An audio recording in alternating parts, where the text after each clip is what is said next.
Përshëndetje të dashur, zonja dhe zotrim, përshëndetje të nderuar miq, ja ku po ritakohemi sërish me mua Tirona Lilin për të komentuar dhe për të folur pak për një personazh që muaj me radh ka qenë pjesë e familjeve tona.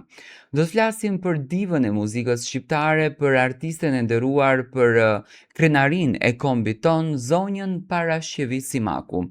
Zonja Parashjevi Simaku 2 ditë me radhë i ka patur në fakt ditë festive, sepse ka shijuar pafund momentin kur është nderuar me çmimin qytetare e nderit në qytetin e lindjes së saj të Kavajës, por edhe me dashurinë të pafundme që merr nga Eltoni Liriani dhe Elvira Tata. Tani, unë gjithmonë e kam thënë që në ditën e parë kur kam nisë komentimin për zonjën Parashjevi, kam thënë që zonja Parashjevi është tepër e bekuar dhe tepër e nderuar, tepër e lumtur, që është pjesë e një familje kaq të mrekullueshme. Do thoni ju pse? Sepse Eltoni Liriani që në ditën e parë kur vuri dorën mbi zonjën Parashjevi për ta ndihmuar, për autoritetin që ajo ka ndërtuar, për vlerën që ajo ka, për njeriun që ajo është. Nuk e bëri këtë gjën për t'u shitur në publik, por e bëri këtë gjën sepse e ndjen. Në atë kohë patën fol shumë personazh të ndryshëm të cilët të dëshironin që ta ndihmonin, dëshironin që t'i qëndronin pranë, por që në momentin kur Eltoni e mori zonjën Parashjevin në dorë, sikurse gjërat ndryshuan, sikurse gjërat u morën apo u kthyen në një kahje tjetër. Dhe Eltoni filloi që edhe të gjykohet nga publiku me pretekstin që nga publiku, nga këto thashë the me xhint, me pretekstin që Eltoni po e mban për interesat e veta. Dhe Eltoni pa marrë parasysh se çfarë u fol për të nuk hoqi dorë kurrë. Do thënë që ndroi besnik në fjalën e tij të dhënë ndaj vetes së tij, jo ndaj të tjerëve. Por çfarë ndodhi? Ditën e djeshme Eltoni pati një intervistë shumë emocionale dhe tepër të ndjerë në emisionin e gazetares së nderuar Sidorela Gjonit, ku ai foli për zonjën Parashjevi.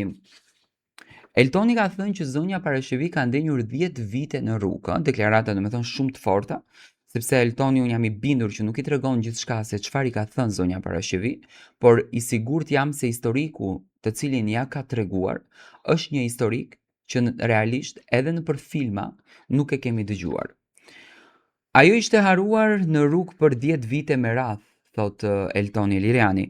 10 vite që nuk janë thjesht një numër, por plak, ditë pa emër. Net pas 3, uri që të mpin edhe shpirtin, dhe jo vetëm trupin. Nuk kishte çfarë të hante, thot ai. Ushqehej me mbeturina, me ato që njerëzit i hidhnin pa e menduar. Pa kthyer kokën mbrapa, dhe pa e ditur ose ndoshta duke mos dashur që ta dinin, se dikush tjetër po luftonte për të mbijetuar me atë që ata e quanin mbetje. Mua më ka treguar gjëra të tmerrshme, thot ai, jo për të më mëshiruar, por sepse dhimbja e saj kishte nevojë që të fliste. Ajo priste derisa ushqimet të hidheshin poshtë dhe atëherë i merrte. Me ato ushqime nuk ushqente vetëm veten, por edhe pëllumbat e rrugës. Imagjinojeni këtë, një grua që vetë s'kishte asgjë, që jetonte në hares, ndante kafshatën e fundit me krijesa edhe të pambrojtura. Kjo nuk është varfëri, kjo është madhështi shpirti, thot ai. Edhe në rrugë ajo ishte një princesh, jo nga robat, por nga pamja e saj, nga dinjiteti i saj. Nga mënyra si qëndronte, si fliste, si nuk e humbi kur njerëzinë e saj, edhe kur bota ja mori gjithçka. Dhe nuk është rastësi që sot është kthyer si një princesh, sepse disa njerëz nuk bien kur vërtet poshtë. Ata vetëm kalojnë në errësirë për të kthyer më të fortë, më të thellë dhe më njerëzor. Ajo është shumë dimensionale, thot ai. Nuk është një histori e thjesht rruge. Ajo është një dhimbje, qëndres, dashuri, sakrificë, heshtje, fisnikëri. Unë nuk e dua kota të njeri, thot. Nuk e dua nga mëshira, nuk e dua nga detyrimi, e dua sepse e njoh thellë shpirtin e saj. Njerëzit më thonë, pse merresh kaq shumë? Ke vetëm 12 muaj që e njeh. Por unë u them, unë do të ri 12 vjet, 120 vjet. Sa të kem frym, sepse lidhjet e vërteta nuk maten me kohën. Maten me ndjesin, me dhimbje të ndara, me heshtje që flasin më shumë se fjalët. Ajo për mua tashmë është si nëna ime e dytë. Nuk ka më ndarje mes nesh, nuk ka, ajo dhe unë, ka dhe ne. Dhe kjo nuk është diçka që ndodh rastësisht. Kjo ndodh kur dy shpirtra e gjejnë njëri tjetrin pas shumë vuajtjesh. Unë prita që dikush ta ndihmonte, prita që familja, shoqëria, institucionet, njerëzit, dikush të bënte diçka për të, por askush nuk e ndihmoi, askush, dhe kur e kupton që heshtja e botës është më e fortë se çdo fjalë. Atëherë merr vendimin ti vetë. Tashmë ajo është përgjegjësia ime emocionale, thot ai. Dhe jo vetëm emocionale, ajo është përgjegjësia ime në jetën time, me vetëdije, me dashuri, me përkushtim. Nuk e bëj për të dukur i mirë, nuk e bëj për të duar trokitur, e bëj sepse zemra ime nuk di që të bëj ndryshe. Unë nuk e lë atë, as sot, as nesër, as kur të jetë edhe më vështirë, sepse disa njerëz kur i ke parë në fundin më të errët të jetës, nuk i lë më kur vetëm. Dhe unë nuk do t'jem një tjetër njeri që e haron. Unë jam ai që qëndron sepse ndonjëherë familja nuk është gjak, është zgjidhje, dhe kjo është zgjidhja ime. Në fakt Eltoni ka fol fjalët më të ndjera për zonjën Simaku. Unë dua të potencoj këtu një diçka sepse më vjen pak çudi realisht. Nuk kam gjë personale me personazhet të cilët do përmend, por ishte mbaj mend një vit më herët kur unë trajtoja këtë rastin, ishte një dalje publike e çmendur e shqiptarëve të cilët donin ta mbështesnin, ndërto ishte i njohur i Halil Kastrati, Bexhet Pacolli, domethënë doli me një mbishkrim që unë do t'i dhuroj parashëvisë Simakut një apartament në Prishtinë ose në Tiranë, gjë e cila nuk ndodhi. Domethënë mbeti vetëm një shkrim i shkruar në Facebookut e tyre personal. Tani nuk e di pse nuk ndodhi kjo ndihmë, ndoshta nuk ndodhi sepse mendimi i tyre do të shkonte që ne po ndihmojmë një gay, në këtë rast Elton Ilirianin, i cili është një gay i shpallur publikisht, dhe ndoshta e paragjykuan dhe nuk i ndihmuan zonjën Parashevi. Unë e di që Eltoni nuk ka nevojë për lekët e juaja, Eltoni ka pasuri, domethënë flasim për një biznesmen goxha të madh shqiptar, i cili Parashevinë e ka mbajtur si një princesh. Të vetmit që i ndihmuan Parashevis në këtë rrugtim janë një familje nga Kosova me mbiemër Morina, që në fakt ia dhan apartamentin e saj në New York, aty ku Parashevia qëndron. Nuk është apartamenti bler, është apartament me qira, ku Parashevia është e pozicionuar për të kaluar jetën e saj. Imagjinoni 10 vite në rrugë, 10 vite ka ngrënë ushqim nga mbeturinat.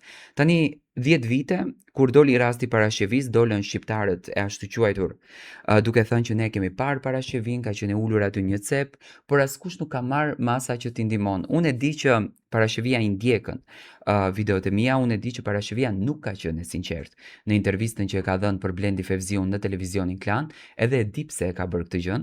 E ka bërë sepse ajo nuk ka dashur asnjëherë që të nxjerrën të tjerët keq, që të flet për të tjerët, apo që të njollosën të tjerët. Mesazhi im në këtë pas këtyre fjalëve në fakt të Eltonit është që unë gjithmonë i dua të njerëz që flasin. Unë do të kisha këshilluar Parashevin që të flet. Po le të përmendën edhe emrat të njerëzve të cilët ja kanë shkatruar jetën e saj, të njerëzve të cilët kanë punuar që ajo të dëmtohet edhe të arrijë në gjendjen në të cilën është. Sepse kur ne flasim, kur ne jemi të vërtet, kur ne i themi gjërat tona, ne lirojmë shpirtin ton dhe ne kërkojmë drejtsinë ashtu siç duhet kërkuar. Unë e di që Parashevia nuk do kërkon burg, se ndoshta edhe ato njerëz nuk jetojnë sot, por që historiku që Parashevia tregoi dhe falënderimet që bëri janë falënderime të një shpirtit që është aq paqësor dhe që dëshiron aq shumë të mbyllën gjërat në jetë, saqë nuk don më luftë dhe nuk don më vuajtje dhe dëshiron që të jeton e lumtur me aq sa ka. Por Parashevia ka nevojë që të rikthehet djali i saj Luka, që të shikoj nënën e tij të lumtur, të shikoj nënën e tij të fortë. Ajo do ndjek me patjetër kurat mjekësore, do ndjek me patjetër edhe urdhrin që Eltoni ka dhënë që duhet bëj lejen për të vazhduar jetën në Amerikë që të mos të përfundon përsëri në janar në rrugë, sepse shteti amerikan ka ligje shumë të forta dhe patjetër duhet respektohen ato ligje, por mbi të gjitha unë do të këshilloja të gjithë shqiptarët që ne në vërtet nëse duam një diva dhe e duam një artiste siç ka qenë zonja Asimaku, jo si këto artistet Laras Katesorme, por ka qenë një artiste që ka investuar në kohën kur domethënë këngët e saj janë transmetuar me minutazh. Nuk ka pas YouTube, nuk ka pas TikTok, si sot domethënë çdo kush që bëhet artist, ka qenë koha e minutazhit, kur Parashivi Simaku ka kënduar për të gjithë popullin shqiptar anë mban botës. Dhe kjo artiste të lihet kaq pas dorës nga personazhe që sot kanë vërtet kushte për ta ndihmuar, kjo nuk është turpi i saj, por është turpi juaj që nuk dini ta vlerësoni artin, nuk dini të vlerësoni artistët dhe prisni që një artiste të del në televizion, tregon vuajtjet e saj dhe ju atëherë të dilni ta mbështesni.